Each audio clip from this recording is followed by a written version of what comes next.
তাদের সেতুমন্ত্রী বলছেন যে বিদেশিরা বিএনপিকে ক্ষমতায় নিয়ে যাওয়ার যে স্বপ্ন সেটা কর্পূরের মতো উড়ে গেছে।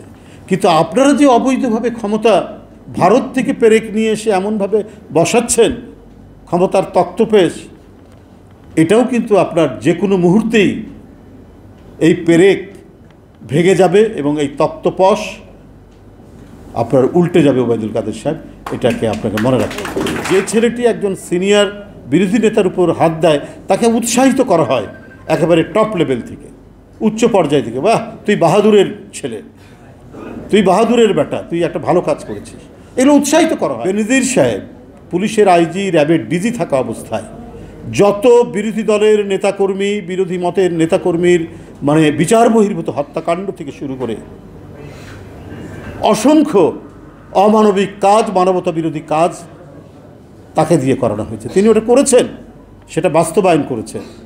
তো শেখ হাসিনাকে ভুলে যাবেন তার এই অবদান? জনগণকে বাদ দিয়ে, ভোটারদের বাদ দিয়ে ক্ষমতায় থাকার পিছনে এই সমস্ত কর্মকর্তারা যে ভূমিকাগুলো রেখেছেন, যে অমানবিক রক্তাক্ত ভূমিকা রেখে শেখ হাসিনা আজকে অবৈধভাবে ক্ষমতা গ্রহণ করে আছেন, তো তার জন্য তো দায়ী এই সমস্ত অফিসাররা। তো তাদেরকে ভুলবেন কি করে? এখন একটা উনি আইওয়াশ করে দিলেন যে ঠিক আছে আমরা এটা ধরছি, আমরা কাউকে ছেড়ে না। দেখবেন যে কিচ্ছু হবে না, কিচ্ছু হবে না।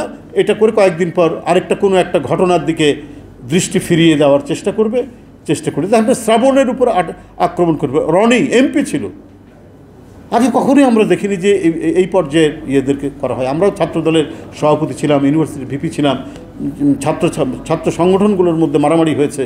কখনো এই সিনিয়র পর্যায়ের ছাত্রনেতাদের গায়ে কখনো হাত দেওয়া, এটা আমরা আমাদের সময় কখনো দেখি। কিন্তু এখন এগুলো করানো হচ্ছে, কারণ যে ছেলেটি একজন সিনিয়র বিরোধী নেতার উপর হাত দেয় তাকে উৎসাহিত করা হয় একেবারে টপ লেভেল থেকে, উচ্চ পর্যায় থেকে, বাহ তুই বাহাদুরের ছেলে, তুই বাহাদুরের বেটা, তুই একটা ভালো কাজ করেছিস, এগুলো উৎসাহিত করা। অবস্থা দৃষ্টে আমাদের কাছে সেটাই মনে হয়।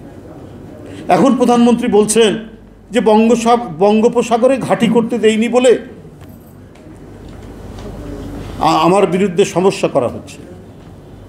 তা আপনি বঙ্গোপসাগরে ঘাঁটি করতে দেননি যাদেরকে উদ্দেশ্য করে বলছেন, কারণ তারা এখানে অবাধ সুষ্ঠু নির্বাচনের কথা বলে। আপনি তো জানি, আপনার যে মার্কিন যুক্তরাষ্ট্র বা পৃথিবীর গণতান্ত্রিক বিশ্ব আপনার নির্বাচন নিয়ে যারা প্রশ্ন তুলেছে তাদেরকে উদ্দেশ্য করেই আপনি বলছেন, বিশেষ করে আমেরিকাকে। কিন্তু আপনি যে বলেছেন যে আমি ভারতকে যা দিয়েছি তারা কোনোদিন ভুলবে না, তো আপনি কোথায় কোথায় এই পার্শ্ববর্তী দেশকে ঘাঁটি করতে দিয়েছেন, কি কি দিয়েছেন, আপনার তো নিজের মুখে বলা, এটা তো আমরা কোনো বানিয়ে বলছি না। তো সেইটা যদি আপনি দয়া করে বলতেন। আমরা তো কখনো শুনিনি যে মার্কিন যুক্তরাষ্ট্র বলেছেন যে আমরা বঙ্গোপসাগরে ঘাঁটি করব, কিন্তু আপনি তো নিজের মুখে বলেছেন যে আমি ভারতকে যা দিয়েছি তারা কোনোদিন সেটি ভুলবে না। এইটা আপনি বলছেন এই কারণেই যে আজকে চারিদিক থেকে যে ধরনের ধিক্কার আপনার সরকারের বিরুদ্ধে বৃষ্টির মতো আপনাদের মাথার উপর, আপনার সরকারের মাথার উপর পড়ছে, এখান থেকে জনদৃষ্টি এবং জনগণের মনোযোগকে সরানোর জন্য এই কথাগুলো বলে আপনি পার পেতে চাচ্ছেন। কিন্তু আগেই বলেছি যে আপনার যে মহা দুর্নীতি এবং অবৈধ টাকার যে ধরনের ফ্লাইট করেছে বাংলাদেশ থেকে, পাচার হয়ে গেছে, এবং যে দুর্নীতির উপর আপনার সরকার আজকে গড়ে উঠেছে, সেই দুর্নীতির সাথে মাফিয়াদের সম্পর্ক থাকাটাই এখানে স্বাভাবিক। আপনার কাছে সাস্টেনেবল যে ডেভেলপমেন্ট আমরা যেটা বলি, এটা কখনোই সম্ভব না। আপনার 1,56,000 কোটি টাকা শুধু ঋণ খেলাপি। এই ঋণ খেলাপি কারা? সব ক্ষমতা ঘনিষ্ঠ লোক, মন্ত্রী এমপিদের আত্মীয় স্বজন, এবং যারা নিয়ম বহির্ভূতভাবে ব্যাংক থেকে একবারে লুটে নিয়েছে, এবং প্রত্যেকটার বাড়ি হয় দুবাই, না হলে ক্যানাডা, না হলে সিডনি, না হলে ইউরোপের কোনো দেশে। তো এখানে সাস্টেনেবল ডেভেলপমেন্ট, আমার অর্থনৈতিক ক্ষমতার সাথে আমার ডেভেলপমেন্টটা, আমি যে টাকাটা ঋণ নিব সেই টাকাটা আমি যাতে ফেরত দিতে পারি সেই অ্যাবিলিটিও আমার থাকতে হবে। এটাই তো সাস্টেনেবল ডেভেলপমেন্ট। এইভাবেই আস্তে আস্তে পৃথিবীর সমস্ত উন্নত দেশগুলো এইভাবেই গড়ে উঠেছে। আর আপনি তো জাস্ট একটু রং টং মেখে আপনি এটা দেখাতে চাচ্ছেন। 7 বছরের মধ্যে আপনার ঋণ হয়েছে ডাবল। তাহলে সেইভাবে আপনার এই দেশকে আপনি ভিক্ষুকের দেশে আপনি পরিণত করতে চাচ্ছেন, আপনার সেই তথাকথিত উন্নয়নের নামে সব কিছু ধ্বংস করে দিয়ে। এইটা সম্ভব নয়।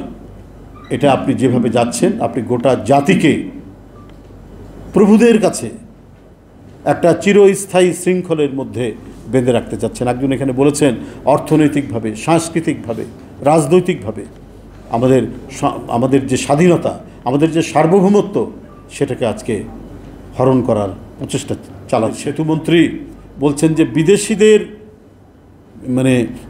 বিদেশিরা বিএনপিকে ক্ষমতায় নিয়ে যাওয়ার যে স্বপ্ন, সেটা কর্পূরের মতো উড়ে গেছে।